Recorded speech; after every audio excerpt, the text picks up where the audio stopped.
Boa noite a todos e todas. Meu nome é Cirilo e eu sou pastor de crianças aqui na Primeira Igreja Batista de Campinas. E o Rodrigo me convidou para compartilhar esse próximo episódio dessa série, dessa saga que a gente está vivenciando aí aos domingos, que é a série, essa saga de Atos, essa igreja para o fim do mundo. E hoje a gente está num texto que eu gosto bastante. A gente está lá no capítulo 6. Na semana passada o Rodrigo conversou com a gente, ele pregou sobre a perseguição com os discípulos, a relação de poder, e a gente já vem falando disso há algum tempo.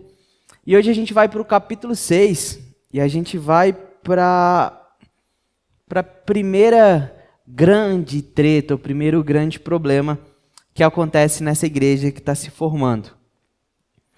Então, convido vocês a abrir ou a acessar o celular de vocês, ou abrir a Bíblia de vocês, no capítulo 6 de Atos. Lá relata assim: naqueles dias, crescendo o número de discípulos, os judeus de fala grega entre eles queixaram-se dos judeus de fala hebraica, porque suas viúvas estavam sendo esquecidas na distribuição diária de alimento. Por isso, os 12 se reuniram e disseram: não é certo negligenciarmos o ministério da palavra de Deus a fim de servir às mesas. Irmãos, escolham entre vocês 7 homens de bom testemunho, cheios de espírito e de sabedoria. Passaremos a ele essa tarefa e nos dedicaremos à oração e ao ministério da palavra. Tal proposta agradou a todos. Então escolheram Estevão, homem cheio de fé e do Espírito Santo, além de Felipe, Prócoro, Nicanor, Timon, Pármenas e Nicolau, um convertido ao judaísmo proveniente de Antioquia. Apresentaram esses homens aos apóstolos, os quais oraram e lhes impuseram as mãos. Assim, a palavra de Deus se espalhava. Crescia profundamente o número de discípulos em Jerusalém e também um grande número de sacerdotes obedecia à fé. Deus, que o Senhor possa falar conosco, que o Senhor possa nos iluminar através da Tua palavra, que o Senhor possa resgatar no nosso coração a Tua palavra, o Teu ensinamento, que o Teu Filho Jesus, Ele possa ser um modelo para a gente seguir e que a gente saiba olhar para a nossa história e aprender com ela. É em nome do Cristo que oramos e agradecemos. Amém. Eu gosto demais desse texto e eu acho que ele é um texto muito atual. A gente está aqui no momento onde a igreja está se organizando. A gente está no momento onde a igreja está sendo formada, onde a igreja está aprendendo a ser igreja, onde a igreja está aprendendo a ser comunidade. E há 2020 anos a gente está tentando aprender a ser comunidade. E aí surge um problema. Naquela época, eles decidiram lá, então eles distribuíam a grana entre eles, colocavam na mão dos apóstolos, e a gente vai viver em comunidade, vamos fazer isso daqui. Tudo bem que depois teve problemas com isso, mas naquela época eles tinham decidido viver assim. E aí, nessa distribuição do alimento, tinha um grupo que estava sendo deixado de lado. A maioria, nessa época, eram judeus. E aí você tem os judeus, vamos colocar assim, os judeus raiz, os judeus lá hebraicos, mas você tinha os judeus de fala grega, que provavelmente é a galera grega que se converteu ao judaísmo, mas que estava vivendo ali com eles. E aí você tem as viúvas. E é muito interessante entender o que é uma viúva, o que representa uma viúva naquela época e até antes daquela época. Desde o Antigo Testamento é uma responsabilidade do povo de Deus cuidar das viúvas, dos órfãos e dos estrangeiros. A viúva, talvez não, ela está entre a classe dos mais rejeitados ou dos mais vulneráveis, dos mais marginalizados dentro da sociedade. A mulher que se tornava uma viúva, ela não tinha fala, não tinha como falar, ela não opinava, ela não tinha um marido que falasse por ela, e às vezes não tinha nenhum filho, então ela ficava meio que assim, à mercê de quem pudesse ajudá-la.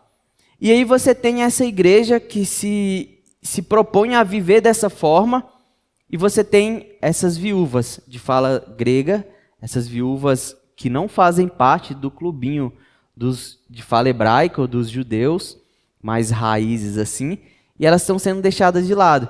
E aí, é interessante, nem é elas que vão falar, mas alguns chegam para os 12, para os apóstolos, e falam assim, ó, seguinte, cara, tá complicado, porque tá distribuindo o alimento aqui, não tá chegando para as nossas viúvas. O que está acontecendo aqui? Por que não está chegando para elas? Eu imagino que tenha sido um questionamento.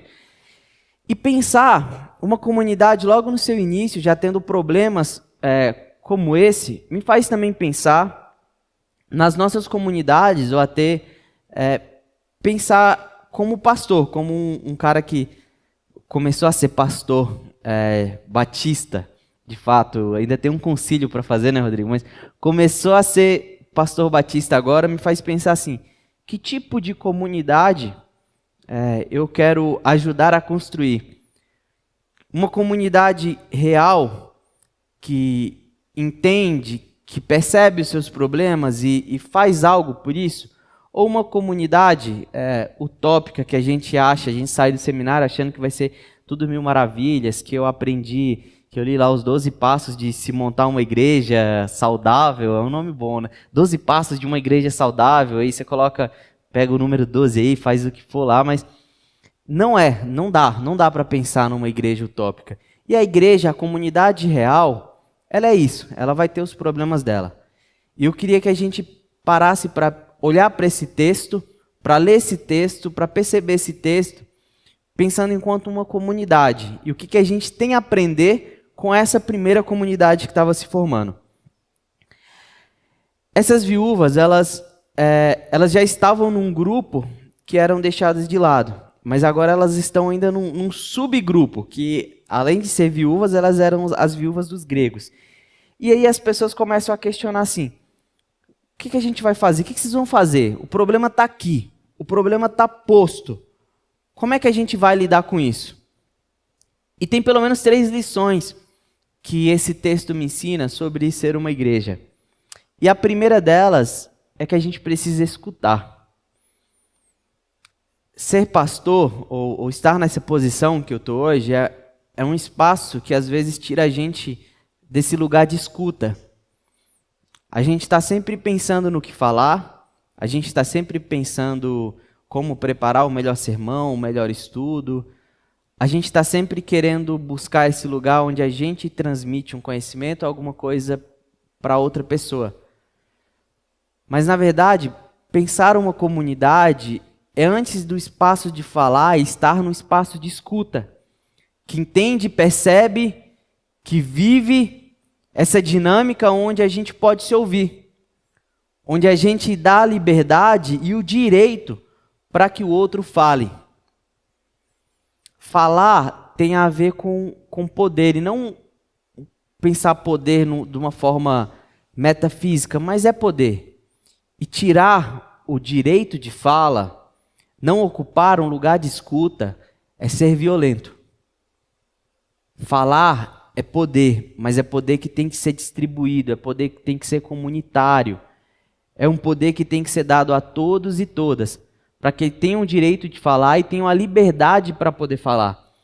E eu fico pensando como deve ter sido difícil tomar essa decisão, porque você tem lá aquelas figuras de líderes, os 12, talvez, não sei se eles vinham com essa visão que a gente tem, mas dos grandes líderes. E ter uma liderança com quem você tem liberdade de falar é algo muito raro hoje em dia. Você poder chegar e falar, eu preciso falar, tem um problema aqui. Porque as nossas instituições, e não estou falando só da igreja, mas a forma como a nossa sociedade é construída, os espaços de fala, esses espaços de poder, eles dificilmente ocupam esse espaço de escuta. E aí você tem os 12 que param, eles têm uma atividade, eles têm uma missão, mas eles param para esse momento de escutar e falar o que está acontecendo. Eu acho que a primeira lição como igreja é escutar. E quando eu falo de escutar, não é só escutar os nossos. Porque muitas vezes a gente tem um discurso parecido, a gente tem uma forma de pensar parecida. Eu estou falando de escutar o mundo, de escutar as outras pessoas. E eu não estou falando que você tem que concordar. Mas eu estou falando de parar para ter esse espaço, para ter esse momento de escuta com as pessoas que hoje ocupam o mesmo espaço que essas viúvas ocupavam, um espaço de marginalização, um espaço de ficar à mercê de uma sociedade, um espaço de vulnerabilidade. Estou falando de não só dar voz, mas de sair um pouco do lugar de fala para ouvir. Então a primeira lição que esse texto me ensina é de escutar. E quando eu penso na escuta, eu gosto muito das histórias e das narrativas onde Jesus para e ouve, onde Jesus para, escuta, Jesus para e sente. O cara que tinha tudo para falar e que tudo que ele falasse seria algo incrível, em diversos momentos na narrativa bíblica, para escutar, para conversar, para ouvir uma mulher que estava lá com fluxo de sangue, para ouvir uma mulher samaritana, para ouvir um leproso, para conversar. Essa é a primeira lição que eu tiro desse texto. É o primeiro passo, vamos pensar assim, o primeiro passo para a gente aprender a ser comunidade, escutar. E quando eu estou falando de escutar, não só escutar gente que é pastor, que é uma liderança, mas eu estou falando da gente aprender a escutar como comunidade. De alguém da nossa comunidade poder chegar para o Alan e falar algo que está acontecendo no bairro dele, como é que a gente pode ajudar, o que a gente pode fazer, de poder conversar com o Fábio, com o Rodrigo, mas poder conversar entre vocês, de poder conversar com o PG sobre alguma história que ouviu, sobre alguma pessoa que conversou. Eu acho que isso é muito importante, ocupar espaços de escuta, em vez de querer só ocupar o espaço de fala. E a segunda lição que eu aprendo é que a gente precisa reconhecer os nossos erros. Eu cresci numa igreja batista e eu gosto, apesar da minha fase rebelde na adolescência, eu gosto muito da instituição batista. Eu cresci na primeira igreja batista de Montes Claros. Mas eu acho que como igreja, como instituição igreja que eu estou falando, a gente também precisa olhar para trás e aprender com os nossos erros. A gente precisa olhar para o presente e aprender com as nossas negligências. A gente precisa olhar e aprender a ser crítico com a gente mesmo. E eu não estou falando de ser crítico como eu era aos 18 anos, que eu só reclamava da instituição que eu fazia parte, eu só reclamava da igreja que eu fazia parte. Eu estou falando de ser um crítico, de ser alguém que está disposto a pensar, refletir, que está disposto a ouvir, mas de assumir e falar, a gente está vacilando nisso daqui. A gente está errando. A gente precisa melhorar nisso daqui. Essa semana eu fiquei muito tenso, pensando sobre o que eu ia falar e como eu ia falar. Eu conversei bastante com a Dani, eu conversei com algumas pessoas, porque para mim esse texto ele traz um leque de coisas para a gente conversar, de tudo que está acontecendo no nosso mundo, de tudo que está acontecendo à nossa volta e que a gente está negligenciando ou que a gente não tem coragem de virar e assumir. A gente está errando nisso daqui. Aqueles apóstolos, eles podiam ter virado e falado assim, é só um probleminha. Ou, usado a famosa frase, é muito mimimi dessas viúvas gregas. É muito mimimi dos gregos. Pô, é só comida. Um capítulo antes, os apóstolos estavam apanhando. Eles podiam falar, pô, eles estão reclamando que não estão com comida, a gente estava apanhando aqui. Se voltar alguns versículos atrás, eles estavam apanhando, e diz o texto que eles saíram de lá felizes, mas eles podiam falar, não, a gente apanhou, vocês nem estão apanhando. Provavelmente é o que algumas instituições hoje fariam, falavam, não, a gente passou coisa pior. E eu volto para falar que estar no espaço de escuta não é falar de si ou pensar por você, mas é de alguma forma tentar vivenciar essa experiência de compaixão.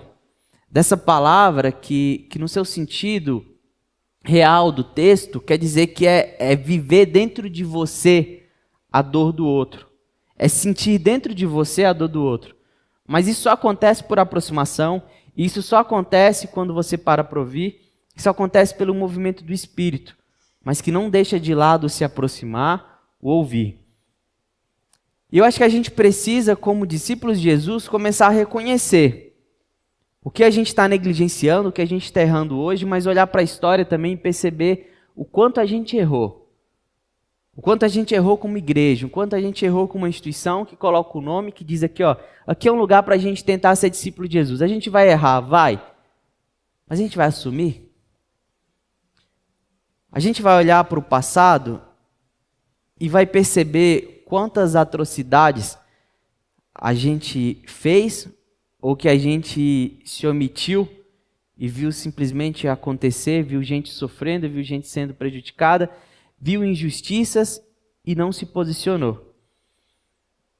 E eu não consigo pensar nesse texto sem pensar em tudo o que está acontecendo no nosso mundo.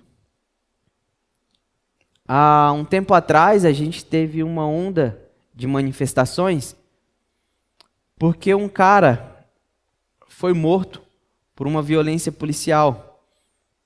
E esse cara só foi morto por causa de um preconceito. Esse cara só foi morto por causa de um lugar onde ele é colocado. Por causa desse lugar de imagem, esse lugar onde ele é excluído, assim como aquelas viúvas. E eu posso passar a noite inteira falando só sobre isso, mas a gente tem diversos outros lugares onde pessoas são colocadas, seja por conta da sua orientação sexual, seja por conta da sua cor, seja por conta da sua opinião política, seja por conta da sua fé, e essas pessoas são excluídas, e essas pessoas elas não recebem o direito ou a justiça. E quando eu estou falando de coisas básicas. Eu estou falando da partilha. No caso dessas mulheres, no caso dessas viúvas gregas, elas deixaram de receber o pão. Eu estou falando de algo que vem antes do pão, eu estou falando de respeito. Eu estou falando de dividir, de partilhar para todos e todas respeito. É de reconhecer que ao longo dos anos, a sociedade ela se constrói de uma forma, estrategicamente, para deixar pessoas à margem, para justificar atrocidades, seja por esses diversos motivos errados que eu falei, mas pessoas justificam atrocidades por isso. Então, acho que como igreja, a gente precisa olhar para a nossa história, olhar para a nossa sociedade e falar, a gente está errando. A gente está errando como igreja, a gente está errando como cidadão. A gente não está partilhando igual. Eu não estou falando de bens materiais. Eu estou falando de respeito, eu estou falando de dignidade. A gente não está sabendo partilhar. Eu aprendi com uma criança de 10 anos. Uma vez eu perguntei, o que é dignidade? Essa criança respondeu, é o poder de saber que todo mundo é igual. E eu achei uma resposta incrível, mas infelizmente tem gente que não tem esse poder de saber que é igual. Por causa desse sistema, tem gente que acha que não é igual. Gente que cresceu aprendendo que não é igual. Mulheres que cresceram aprendendo que homens são melhores e começam a pensar assim. Pessoas negras, pessoas de pretas, que elas não conseguem estar num ambiente porque aquele ambiente foi ensinado para ela que não é para você estar ali. De gente que não consegue estar junto do outro porque foi colocado na cabeça que ela não tem esse poder de que todo mundo, de saber que todo mundo é igual. Então a gente precisa aprender a reconhecer. Parece muito simples para a gente hoje reconhecer que as viúvas não estavam recebendo a comida. Eu não sei como foi para eles. Eu sei que tem muita gente batendo a nossa porta e dizendo, isso aqui está errado. Pô, a gente não está recebendo respeito. E aí surge um movimento desse no mundo, e eu não quero entrar no âmbito se as manifestações, se a forma como a galera reagiu a isso é certo ou errado, mas o fato é que pessoas morrem por causa da cor. O fato é, mulheres apanham em casa porque são mulheres. Filhos são postos para fora de casa por causa da orientação sexual, e a gente fica pensando, o que a gente está fazendo? Porque a gente vê diversas injustiças e eu não estou entrando nesse âmbito de falar isso é certo, isso é errado. Eu estou falando de partilhar respeito e partilhar dignidade. E eu queria dar muita ênfase nisso. Partilhar respeito, partilhar dignidade, de uma forma igual para todos e todas. Eu fiquei pensando muito essa semana em como trazer esse texto de uma forma que não seja polêmico, ou que não cause embaraço. E por isso eu faço questão de deixar claro, eu não estou falando de uma ideologia, eu não estou falando de um pensamento político, eu estou falando sobre respeito e dignidade. Eu estou falando do mínimo, que é garantido por lei, ou deveria ser garantido por lei. Estou falando de ensinamentos de Jesus. E eu estou falando de uma igreja que no começo teve que aprender a dividir um pão para que todo mundo se sentisse como igual. Para que não houvesse essa sensação de que uns são melhores do que os outros. E a gente tem o costume de repetir a história. Os judeus que viveram no Antigo Testamento, que ficaram em cativeiro, foram tirados da sua terra, foram oprimidos. E quando a gente vai para o Novo Testamento, ou até mesmo no Antigo Testamento, quando eles têm poder, repetindo os mesmos erros. E a minha preocupação e a minha dor como pastor é de que a gente continue repetindo os mesmos erros. É de não saber olhar para a história e perceber que a gente pode fazer diferente. É de, como igreja, a gente se acostumar e achar que sempre vai ser assim, ou que a próxima geração vai mudar. Eu tenho muito medo de ficar mais velho e perceber assim, pô, não mudou nada. Talvez eu seja ainda, talvez não, eu sou um jovem pastor e que sonha bastante. Mas eu não quero deixar de sonhar, eu não quero olhar para uma realidade e falar isso. Mas tem dia que é muito difícil. Ouvir relatos, conversar com pessoas. Isso me faz querer olhar para trás e falar, a gente errou, a gente tem errado, eu, Cirilo, tenho errado. A forma como eu agi, a forma como eu partilhei respeito e dignidade. E quando isso acontece nessa igreja, nessa comunidade que está começando, esses 12, eles falam, a gente tem uma responsabilidade. E a gente precisa dar uma prioridade para isso. Mas a gente não pode deixar isso daí acontecer. A gente precisa se reorganizar. A gente ouviu, a gente assumiu que a gente errou, e agora é a nossa hora de mudar. E mudar tem a ver com arrependimento, com transformação. Eles entendem que eles precisam se reorganizar, e aí eles escolhem os diáconos, que aqui tem uma função muito diferente dos diáconos que eu cresci como uma criança, pré-adolescente batista, que era o diácono, era o cara que entregava o folheto, dava bom dia e que fazia a gente parar de jogar bola no pátio. O diácono aqui é esse cara que recebeu a função de fazer isso assim, ó. Não deixa a gente esquecer disso aqui, não. Fica atento com isso. Escute. Conversa com a gente, porque se a gente está deixando alguma coisa passar aqui na nossa correria, na nossa rotina, não deixa isso acontecer, não. E esses diáconos, eles assumem esse papel. E por um tempo eu cheguei a pensar que existiam pessoas que foram chamadas para cuidar dessa parte de justiça social, de fazer com que todos se sintam iguais, de não deixar com que essas injustiças, que às vezes passam veladas, elas aconteçam. E o interessante é que a gente está no capítulo 6, e eu vou dar um spoiler, mas a gente ainda vai chegar lá.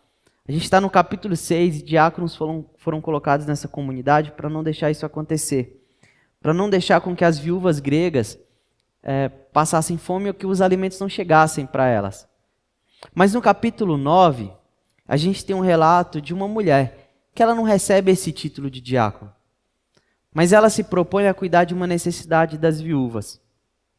A gente tem a história de Dorcas e que a forma como ela faz o ministério dela, a forma como ela vive, seja na caridade, seja fazendo os vestidos para as viúvas, faz com que o povo queira ressuscitá-la. Eu acho isso muito louco. Mas a gente tinha os diáconos já lá em Dorcas. E eu li esse texto e eu ficava pensando, pô, mas por que ninguém foi reclamar com os diáconos? Tinha alguém lá, alguém recebeu o título de diácono, alguém recebeu esse papel de liderança, oraram, colocaram as mãos sobre eles e disseram, vocês são responsáveis por isso. Só que o texto dá um título, se é assim que a gente pode dizer, muito mais importante do que diácono para Dorcas. O texto dá um título que implica em entender uma responsabilidade social e uma consciência social. O título que Dorcas recebe é de discípula. E eu acho que toda discípula de Jesus precisa estar sempre pensando nisso. Eu penso que o maior título que a gente pode receber, e essa semana a gente foi agraciado, e muito obrigado a todos e todas que estão envolvidas, foi a semana do pastor Batista. E eu fiquei muito feliz porque, eu achei legal esse reconhecimento de ser pastor. Mas quando eu estava lendo esse texto e pensando essa mensagem de hoje, eu fiquei pensando, pô, Cirilo, que legal. Você se tornou pastor, você estudou para isso, mas não deixa de ser discípulo, não. Não vai adiantar nada eu ser pastor batista, mesmo quando eu fizer o concílio e tiver uma carteirinha, se antes disso eu não aprender a ser discípulo de Jesus. Não vai adiantar nada eu ser um pastor se eu não aprender a ter esse olhar e essa escuta com uma comunidade que está dizendo, não está chegando para a gente. O respeito não está chegando para a gente. Dignidade não chega. A minha oração é que a gente entenda o que aquela criança de 10 anos entendeu. Que dignidade é um poder. É o poder de saber que todo mundo é igual. E como um grande filósofo, se eu posso dizer, o tio Ben, do Homem-Aranha, ele diz que com grandes poderes vem grandes responsabilidades. Que a gente que vive nesse lugar mais privilegiado, que a gente que é respeitado, a gente entenda o poder de saber que todo mundo é igual. Mas que a gente entenda também a responsabilidade, como discípulo de Jesus, de fazer com que todos e todas se sintam dignos, se sintam respeitados. Que a gente faça esse reino de Deus um pouco mais presente aqui na Terra, através da nossa vida, através das nossas ações, que as pessoas possam ser respeitadas, que as pessoas possam viver com dignidade. A minha oração é essa e eu espero de verdade que Deus continue falando comigo, que Deus continue falando com vocês, que a gente possa viver isso. Abaixe sua cabeça aí, vamos orar. Deus, obrigado. Obrigado, Pai, porque o Teu Filho Jesus, Ele partilhou o pão da vida com a gente. Obrigado, Deus, porque através dele, o Senhor está fazendo essa comunidade aqui na terra do Teu povo, com uma missão, com um propósito, da gente seguir os passos de Jesus. Nos dê esse senso de responsabilidade, Pai, e essa consciência social. Não deixa a gente negligenciar a palavra como os apóstolos, mas não deixa a gente negligenciar as viúvas, Deus. Não deixa a gente negligenciar o pobre, não deixa a gente negligenciar quem sofre, quem é injustiçado, quem é perseguido. Não deixa a gente ser insensível, Pai, a ponto de achar que a morte, que a violência é algo normal, que está posto. Nos dê coragem e força para lutar contra esse mundo esse sistema que quer dizer que tem gente que é melhor que a outra. Deixa a gente cair nessa armadilha não, Pai. Não deixa a gente ir por esse caminho não.